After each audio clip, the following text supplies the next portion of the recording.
Hey guys, and welcome back. If you're new here, I'm Hunner, and today we're taking a look into Studio McGee's living room. And I kind of wanted to do this because I realized we get so much inspiration from Instagram, Pinterest, HGTV, and it's really hard to look at inspiration and know how to implement that in your own home. So today we're going to look into Studio McGee's living room, and if you don't know who she is, she's a fantastic interior designer. So without further ado, let's get into looking in her living room and seeing how it became to be the amazing room that it is. So let's go ahead and take a deeper look into Studio McGee's living room. So the first thing I want to point out is the seating arrangement. So if you'll see, this room is rather large, so she's able to have a lot of furniture in this room, including a lot of seating.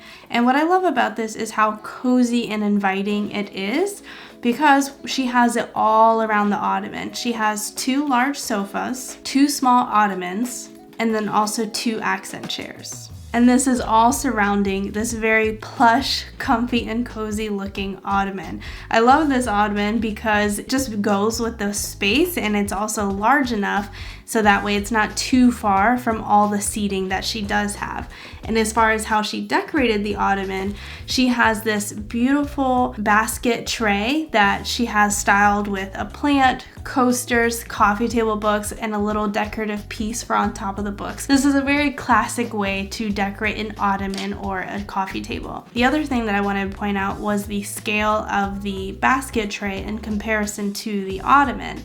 That's really important because you don't want something that's too small and you don't want something that's too big. So the scale was right on here. And then the other thing that I wanted to point out in the space was her use of plants. And I mentioned this in my free decor checklist, which I'll link those down below for you. In the corner, she has the plants with the vase. She has a plant on top of the ottoman. And then she also has, it's not a plant, but it is a picture or a frame of a plant. And so I like how it creates like this triangle effect where it's repeated in the space and in different corners. Just helps make the room seem more lively. The next thing I wanted to point out was the symmetry and the very rich contrast on the sides of her focal point. Her focal point being the TV and the fireplace. On the sides, she has these beautiful black and white bookshelves. And I love this because there's really not much black in her space, only here. So it really draws the eye in. The other thing to note with this was the beautiful visual line that you see. So that's why I made a line here at the top. So you can see that when decorating, if you can ever line things up, it just looks really good to the visual eye. Moving on next to the color palette, and we will end this presentation with more on the color palette, but just to dive a little bit deeper into these creams and these blues that are really recurring in this space. So I made blue circles for the blue. So you have this darker blue here with the TV frame, and then you also have the darker blue here with the pillow. And then you have these lighter blues in the accents here, a little bit of here, and then also this pillow over here. And then you have the creams in the pillow, throws, the sofa's cream, the throw blankets, etc. So I just wanted to point that out because I think that's just a really stunning way to repeat colors in the space without being too matchy. This is a very organic way to incorporate the color scheme in other areas of the room. Let me show you some examples of what it's like when you do that with very rich, vibrant colors. So again, taking that practice of repeating colors in your space, if you look at the one on the left, you have this very teal blue-ish color, and it was repeated in different areas of the space. Done beautifully. I think this is beautiful. The only thing worth noting here and why it's different than going back this one and how the colors are repeated is that these are very earthy, natural, more on the neutral side of colors.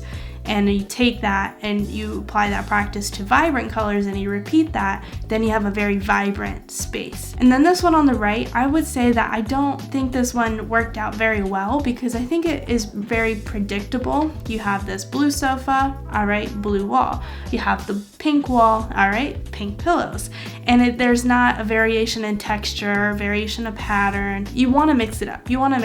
And then the other thing, let's go on back to the living room. In the corner, I wanted to point out that she decorated this corner beautifully, and she was able to decorate the corner because she has the space to do so, frankly. So here in this corner, you see she has the pedestal, the frames that are hung on the wall with this beautiful sconce hung above the frames, and then also the plant with the vase. And this is beautiful and very classic way to decorate a wall or a corner, because I've seen a lot of people hang up frames and then hang the lighting above the frame. So if you're looking to decorate a corner or a wall, you can do this classic trick and it just immediately looks decorated. Moving on to a different angle of the living room, it's really worth noting that this room has so much natural lighting, which one, I'm very jealous and I wish I had this, but also two, that's good for you to know, because I'm sure not as many of us have this much natural lighting in our homes as we would like. And so this is just really good, worth noting that you see how two of her walls are basically all windows.